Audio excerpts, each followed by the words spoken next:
Now we have to deal with two details that we left before. The first is the following.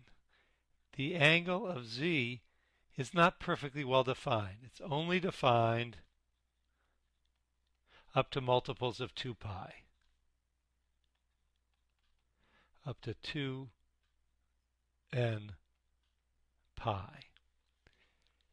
Let's see what we mean in an example. Let's take the number z equals 1 minus j. Well, I can plot that right here. Here's 1 minus j. And I can choose its angle. The angle of z is minus pi over 4. That's easy to see if I go right here. This angle is pi over 4. So minus pi over 4. But what if I didn't choose that? What if I went around in the positive direction, like this? Then instead of going minus pi over 4 from the x-axis, I would go 7 pi over 4. So this angle could also be written as 7 pi over 4. Notice that these two differ by exactly one circle, 8 pi over 4 or 2 pi. It gets even worse. What if instead of going around just once, we went around twice? So here we've gone almost once around. That's 7 pi over 4. But let's keep that angle going all the way around again. When we come back, we've come to the same exact angle, but we've now gone 7 pi over 4 plus 2 pi over 4, which is to say 15 pi over 4, etc. In other words, the angle of z is really just minus pi over 4 plus 2n pi for n, any integer. N, an integer. Let's do one more example just to make sure we've got it down. Suppose I took the number z equals 2. Well, this unambiguously has a length, z equals 2. That's just the distance from the point 2 right here on the x-axis to the origin.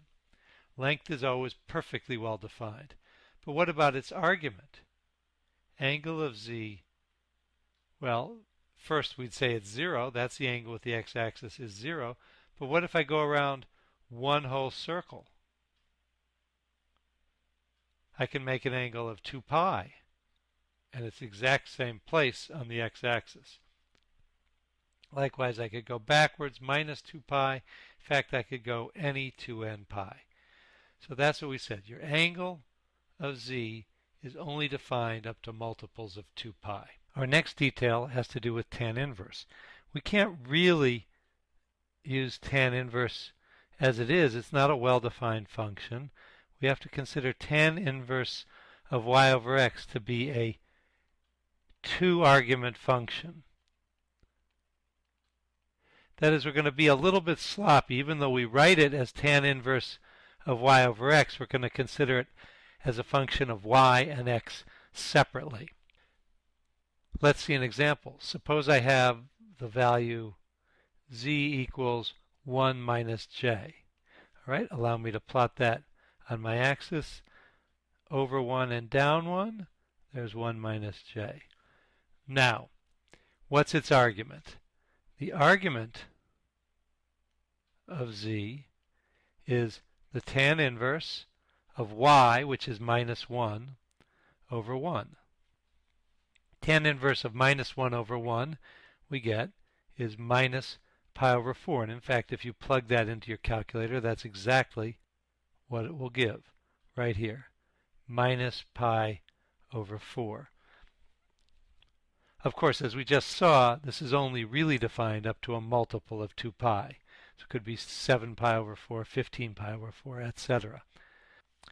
Now let's look at another number. Z equals minus 1 plus j. So that's over in the second quadrant, 1 and minus 1. There's this point.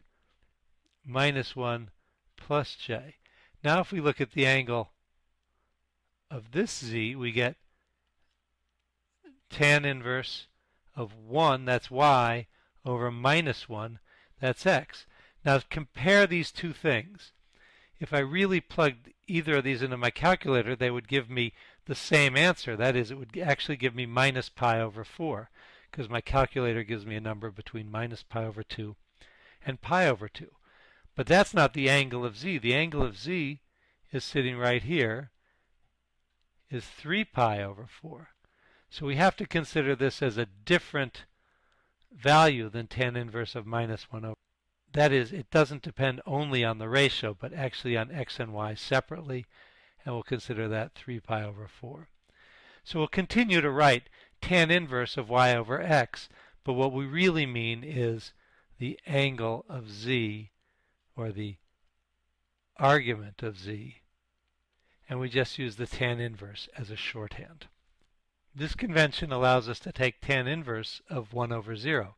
For example, if z equals j, then the angle of z we would write as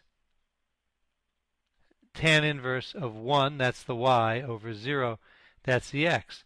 This makes no sense if we really take this ratio, but as a two-valued function, it's just the angle in the xy plane that gets you to y equals 1 and x equals 0. That is to say, it's just pi over 2.